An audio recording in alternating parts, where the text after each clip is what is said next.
Hello and welcome to another episode of Smart Freight Conversations, where we share interesting and important information and updates about freight decarbonization and the drive towards a zero emissions logistics industry. My name is Andy Golding. I'm the head of Academy here at Smart Freight Center, or SFC, as you'll hear us call it, and I'm your host for today. This episode is part 2 of a 3-part series exploring climate logistics, going beyond decarbonization and looking at the broader role of logistics in the climate crisis. Joining me for this 3-part series is none other than Professor Alan McKinnon. Alan is a globally recognized authority on logistics and transport decarbonization. He is a professor of logistics at the Kuhne Logistics University, and he has spent decades shaping how businesses, governments, and international bodies think about making freight more efficient and more sustainable. He is a longtime contributor and collaborator with the Smart Freight Center and has advised organizations from the OECD to the World Economic Forum. It's safe to say that few voices are as influential in the push to decarbonize global logistics as his is. Today, we're in part 2 of this 3-part series. In part 1, we looked at climate logistics and the different critical roles that logistics will play in the climate crisis. Today, we're going to be diving into the 5 decarbonization levers, and in the third and final episode of the series, we will look at going beyond mitigation and looking at resilience and adaptation. Alan, thank you so much for joining me for round 2 of the series.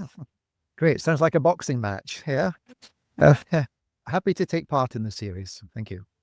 Alan, here at Smart Freight Center, we identify your 5 levers for decarbonizing freight and logistics as crucial and as something crucial for companies to know about, focus on, pay attention to, and take action on. For the listeners who are not familiar with the 5 levers, could you lay them out for us? And also, how do they fit into the broader climate logistics framework? Okay, so 5 levers start with managing demand for freight transport, or at least either reducing freight demand or trying to restrain the future growth in the freight movement. The second lever is modal shift, where we should try and get as much freight onto lower carbon transport modes, particularly rail and water. The third relates to asset utilization, where we will try to improve the load factors of vehicles, try to improve the use of warehousing assets, for example. The fourth relates to energy efficiency, how we want to organize and run logistics activities as energy efficiently as possible. And then the fifth lever is to transition to lower carbon energy in logistics, away from fossil fuel towards renewable energy. And so understanding those 5 levers, how do they fit into the broader climate logistics framework? Okay, so the decarbonization is the second of the 8 roles that I have. So once we assess the contribution logistics is making to climate change, the next thing obviously then is to put in place measures, systems to reduce those emissions. I mean, in the earlier podcast, I said that logistics is about 12% of the global CO2 emissions, energy-related CO2 emissions. So that's a lot to decarbonize. And in a sense, logistics will benefit because one of the other roles is logistics as a victim of climate change. It's very exposed to climate. So if logistics manages successfully to reduce its emissions, ultimately getting to carbon neutrality, that will ease the climate change problem. And so potentially logistics could be one of the beneficiaries of that climate action. But it's very challenging to decarbonize logistics, I think, for 4 reasons. First of all, because currently logistics worldwide is very heavily dependent on fossil fuel. Secondly, because it's forecast we will see a large increase in the amount of freight movement over the next few decades. I mean, the International Transport Forum suggests we see a near doubling in freight ton kilometers by 2050. The third reason is that the logistics assets that we use have a relatively long lifespan. So a ship, I think the average ship currently is about 21 years old. A locomotive can be 25 or 30 years old. So converting our existing logistics assets to renewable energy is going to take time. And then the fourth reason is a lot of logistics industries are highly fragmented. The road haulage industry, trucking industry in particular, is highly fragmented, which again is going to make it difficult to, at an industry level, to achieve the required level of decarbonisation. Difficult for sure, but possible, right? Yes, it is possible. I think you've got to relate that to timescales. Many people think it's the fifth of the five levers, which is the one that we should be placing our emphasis upon to decarbonize the vehicles. The problem is, though, that is going to be a long, slow process globally. We're only at an early stage in that process.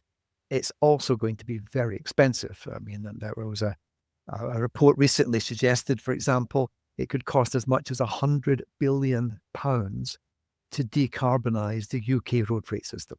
500,000 trucks having to shift from diesel to batteries, but also the grid support system, the charging facilities. So, yeah, now, ultimately, it will require the fifth lever to get us to zero carbon emissions.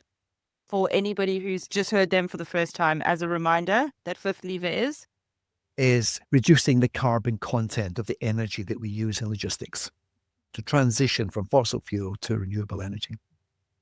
And I know that there's a very big conversation in the world at the moment around alternative fuels, and it's an important conversation, but what do you think of the risk of organizations having shiny object syndrome around alternative fuels?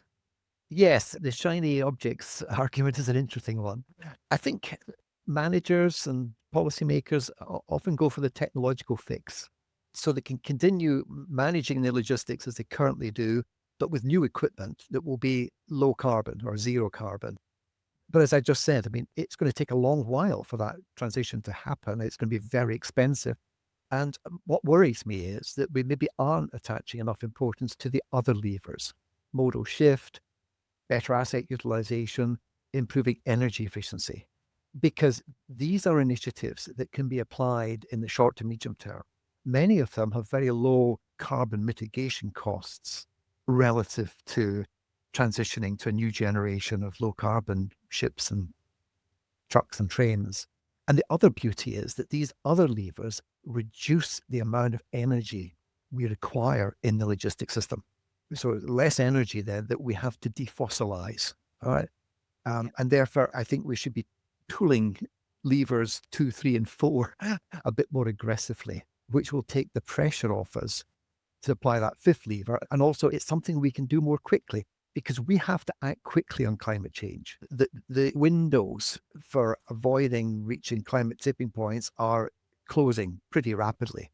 So we can't wait really till 2050, 2060 to solve this problem. We've got to do as much as we can in the next 5 to 10 years. And how can companies then, you're saying that we need to be pulling on the levers 2, 3, and 4. And I think if I got my notes right, that's modal shift, asset utilization, and energy efficiency. How can companies pull on those levers more or lean further into that for more meaningful change more quickly? Okay, if we deal with them one at a time. So in the case of the modal split, unfortunately, worldwide, the trend there is going in the wrong direction. All right, there have been decades of policy initiatives by governments to get more freight onto rail, for example. But there was a study done by the International Transport Forum a few years ago, and over 40 years, they looked at 51 countries and found that only 3 of those countries had managed to reduce dependence on road. We need to strengthen our efforts really to get more freight onto these lower carbon modes. But that's also difficult at the moment because one of the core traffics handled by these low carbon modes, particularly rail, has been fossil fuel, coal and oil. So as we decarbonize the economy, we'll be depriving these modes of the fossil fuel traffic. So they will have to replace that with higher value manufactured goods, which is a challenge for many of them. But there are ways of doing this. I mean, we are seeing a growth of intermodal services, particularly in Europe, and that's to be encouraged. There are things government can do. It's been argued for years that we should be internalizing the environmental cost of freight transport, which would give rail and inland waterways a competitive advantage. If we applied carbon pricing, for example, which is going to happen in Europe with the introduction of a carbon price on trucking, again, that will hopefully tilt the modal balance towards rail. The second one, how do we improve asset utilization? I've spent a lot of my time trying to explain why it is trucks are only partially loaded and why there's so much empty running. A lot of it's done for very good reason, but there are things we can do. One thing we might do is relax the just-in-time principle to give companies more time to improve the loading of vehicles. We could encourage supply chain collaboration because I think there's a general feeling now that for us to achieve the deep reductions in carbon emissions from logistics, companies will have to increasingly work together and share their assets. And then on energy efficiency, I mean, the trends there are positive, right, at a European and also at a global level, partly because of technology, because new vehicles, new ships are achieving higher energy efficiency standards. That's been partly reinforced by fuel economy standards introduced by governments and by the IMO in the case of shipping. But I think there's still a lot of potential for improving the energy efficiency of freight fleets. So that's a quick review, really, of where we are and what can be done. It's really nice to hear it laid out that way because there is possibility, but there is also complexity to navigate for companies. I think of, for example, I ordered some clothing if I put myself at the very end of the logistics supply chain as the end user or the customer, I ordered some goods from a company. I'm based in Amsterdam. The company is based in Germany, and they only ship their goods by train. And they have to manage customer expectations on that. And in my particular case, the train got stuck, something went wrong. And so your delivery date just gets pushed further and further and further out. That, you need to there's so much expectation management along the way. And you're thinking about big logistics contracts and the time element that's built into that. We need that flexibility from people all along the supply chain for this to be able to shift. Yes.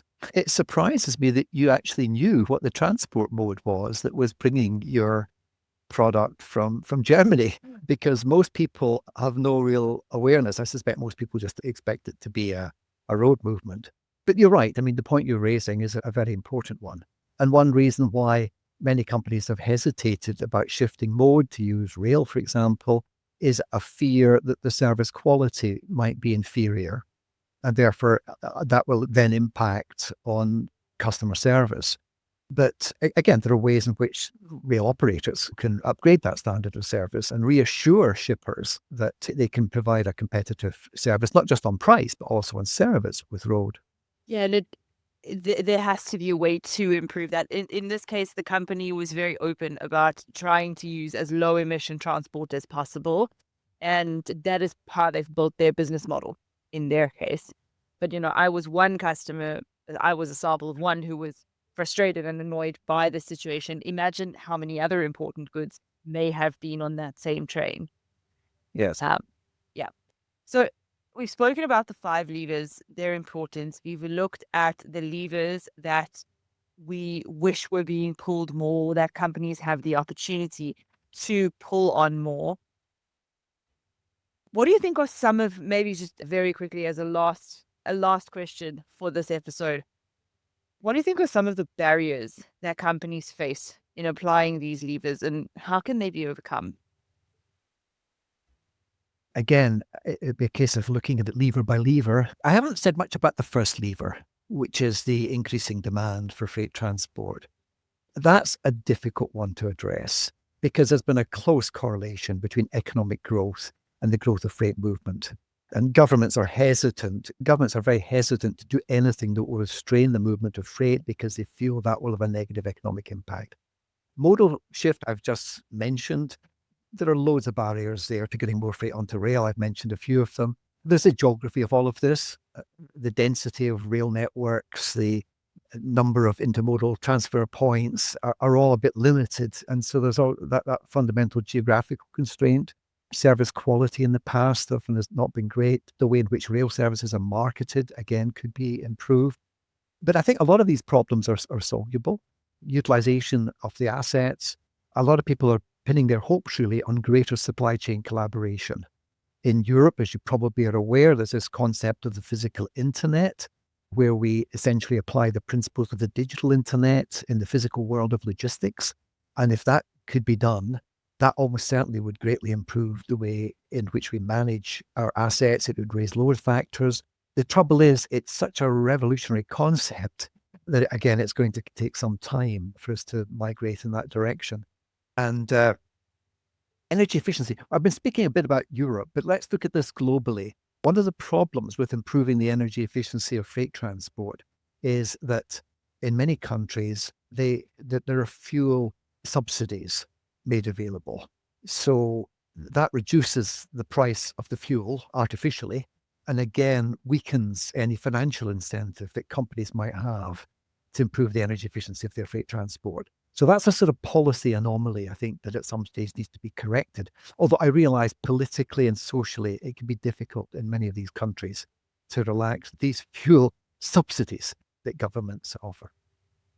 It feels almost like it's become a perverse incentive. We put in these subsidies for all the right reasons to solve the problems, but the kind of unintended consequences are that they create a lack of need for real shift because we can just rely on subsidy. Exactly, that's right. Because again, you've got to see these freight policies in a wider economic context. There's often a limit to how much we can do as policymakers to alter logistical behavior when you've got to look at the interconnections between logistics and other sectors of the economy. And I mean, you mentioned the complexity earlier on, and that complexity certainly looms large when you look at the governmental initiatives to try to decarbonize freight transport. Absolutely.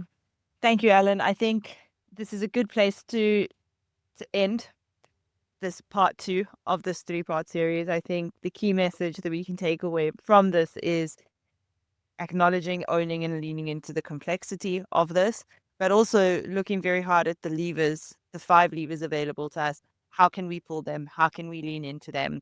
And that, yes, it might be complex, but it is possible. And we just need to keep moving forward and making these strides forward. In the next and final episode of this 3-part series, we are going to look at how we go beyond mitigation and look into resilience and lean into resilience and adaptation. Alan, thank you so much for joining us, and until next time. Thank you. It's my pleasure.